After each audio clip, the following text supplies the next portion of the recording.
something that is short or gone, Mm. or some abstract to come, and yet it's also to give out. It's something which gives out. It's a two-way street in a sense. Mm. Mm. And the battle in ancient times was always said that for the individual was to be done on planet Earth. Mm. Yeah. Planet Earth is the meaning behind so much. In the old occultic societies, the ancient ones, Mm. you'll find the root of all the words that are used for the holy people in all religions, because everything was coming from the mother, which is the matrix, Mm. Yeah. Yeah. the original matrix. You see where all things come out of, and mother is also matter. Matter. The world That's of right. matter. Yeah, that's right. And so you have mother, motor, matter, and you also have. She was also given the title of the sea, water. Mm. Everyone is born in water. Yeah. First baptism. That's what that means as well. So Mary is the sea, Mary. which is Mary. Yeah, Mary. And these we're are born into this place here, Mm.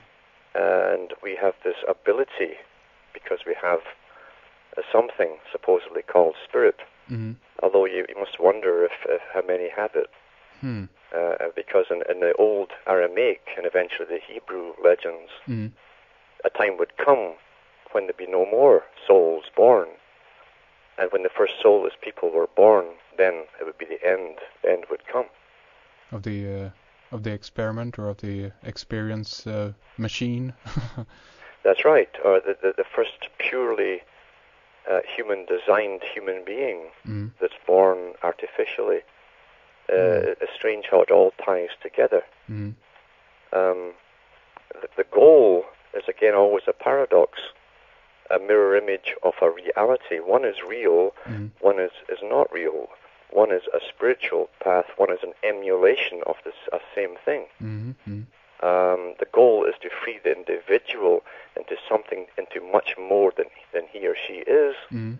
And the goal of the elite is not to free them, but to give world peace through a type of freedom from worry, which is non-thinking, non-being in a sense. So in that sense, we could say that the elite in this instance, in this case, is kind of a representative of the force that we as individuals or human beings here have to transcend in order to I don't know if you want to say reach the next level, because that's that's another way of looking at it. But if we are to develop as individual or as spiritual beings, I believe that we always are going to find ourselves in a situation where we are we are put to the test, so to speak, and for this particular era or time that we are in now, we have this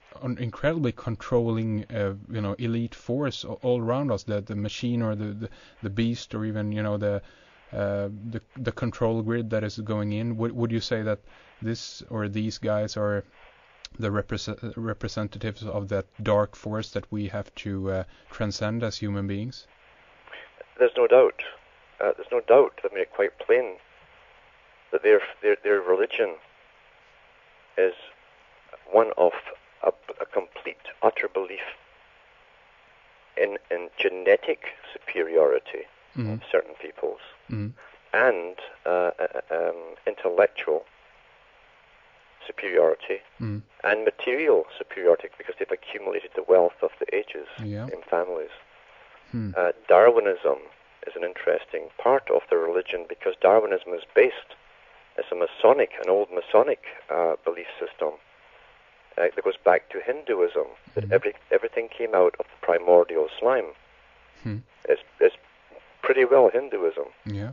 And that through the great leap forwards, the same kind of thing that Arthur C. Clarke, the other High Mason, showed in 2001, the movie, done in the 1960s. At the beginning of the movie, they show you their religion. They show you their complete and utter belief in evolution. Mm. And the one who ends with the monkey tribe, who gets the bone and kills his opponent across the way, the first murder of one species killing itself, its own, that was a superior type, according to them. Those who are going to use utter violence and kill, they claim, have given us progress. They call it progress. Yeah, yeah. And sure enough, all down through the ages, these people, through wars, down to the age of knights and so-called chivalry, have slaughtered and enslaved peoples and made them all slaves working for them. Yeah. Up to the present time, this is their belief system: is superiority through the right and the ability of might to control the weak. So that's their religion. They are, in a sense, what in the West they would call the Antichrist. You know. Yeah, exactly. This is also a part of the end game battle. You know, who who has attained the most when time runs out wins or whatever. It's like a game. Yeah. Not only that, the way they have strategized this so covertly, so cleverly down through the ages, they think they haven't left anything to chance. They've covered every possible base. Do you think kept the whole world in the dark through one guise or another, while they have the arrogance to publish books on what they are going to do from the top people, with the rest of us. Yeah. So do you think that they have attained on all levels? They know the game so well that they have, in a sense, then not win it, because that's not what it is about in that sense, according to what I think at least. But do you think that there are some factors here or some variables that will come into the picture that even these guys hasn't been able to root out or plan for in ahead of time? Well, they've said that themselves, and that's why they created war on what they called individualism. Because all down through history, the vast bulk of the populace, of every populace, will go along with whatever they're told. The only trouble elites and tyrants have had in the past is an occasional generation here and there, someone comes through unscathed, intact, and can speak out and say what is. And it's true enough, words and the pen's mightier than the sword. An idea can be a very dangerous thing. That's right. That's definitely right. And so they want to eliminate that by literally monitoring, and this has been announced last week. They want to monitor every living person from cradle to grave, psychologically and every other way. And you will get pulled in for reconditioning, you might say, if you're not going along with what they want you to be. They will remake you. That's the extent they're going to, right down to the bottom level, to ordinary people who don't have the finances or the power to take over, which tells you it's not just power and finances that they're afraid of, it's the power of the idea and someone who can give it out. That's what they want to vanquish. That's what they're terrified of. So do you think that there is could there be a kind of a higher or another purpose for the existence that we are experiencing now, considering that there is, in a way, that there is on many levels attributed to, there is, for those of eyes to see it, it is a very hopeless thing. But the question is, I guess, if is this only the fact if we view it from a certain point of view, or is this across the board? Is there another purpose for our existence here, do you think, that than the one we might think of every day when we wake up and don't, we have to, this is something I guess you have to focus on, or actually more spiritually in a way than actually just trying to go out there and battle or fight the new world order, because it seems like whatever happens on the physical level is impossible at this point. Don't you agree? Yeah, the physical is no problem to them. They have all the bully boys they need. They're assured of bred generations with the most base education, the most base culture, and basically no parental influence. So they have enough bully boys to do the dirty deeds. But that's not enough, obviously. They're so terrified of something that they've gone to such extreme measures to control every man, woman, and child on the planet for forever to come, basically. And published it so. You see, what you have, you cannot make the bulk of the population change their ways, even if you could tell them another way to go, to live. Most of them, this is all they know. This particular 8 to 5, Monday to Friday routine, and reward yourself at the end of the month with a treat. That's what they know, and they'd fight you, in fact, if you could possibly give them an alternative. I think so. So the bulk of the populace will always stand up for the status quo, even if the status quo is going to kill them. And they know it. They're like lemmings that will go over the edge, and they can't help themselves. Because they're more fearful of the unknown than the known. They're not risk takers.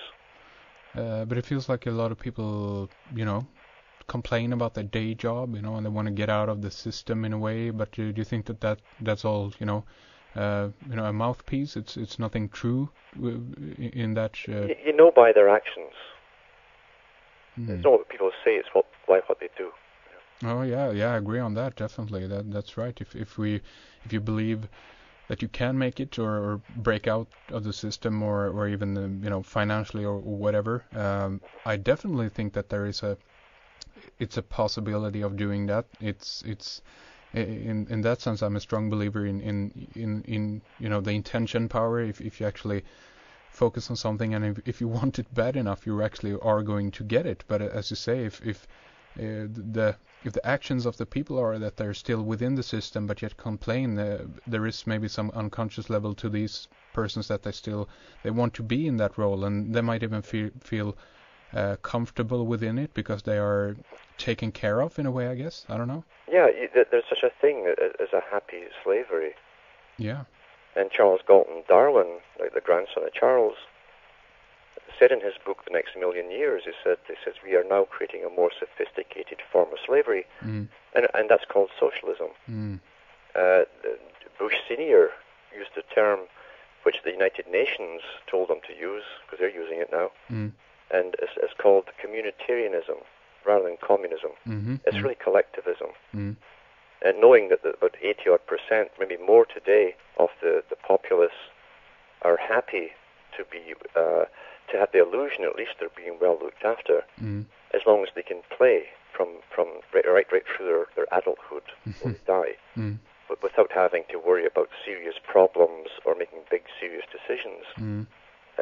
See, socialism or collectivism is perpetual childhood. So people are making decisions as to what's going to happen to them on an individual basis every day. You hear them by those who say, "I don't want to know." Yeah, that's right. They're telling you that they are making decisions to affect them. In a way, they're also putting off or postponing the biggest challenge of them all, because in a way, in the end, if the big boys, as it were, gets the way it wants, these people are gonna end up in a... Well, it depends on how you view it, I guess, because in a way we might actually live now in the perfect system, because as the old empires, if we study them, they have fallen because of, either that they couldn't supply you with enough, bread and circuses, as we've been talking about, or but that would put this society that we live in now in a way the perfect system to actually so it can sustain itself and actually prevent itself from collapsing, because as long as we can give people enough products or whatever, that would something that will actually stimulate them enough so they don't want to wake up, or they don't want to ask the questions, they don't want to escape from their their regular patterns, basically.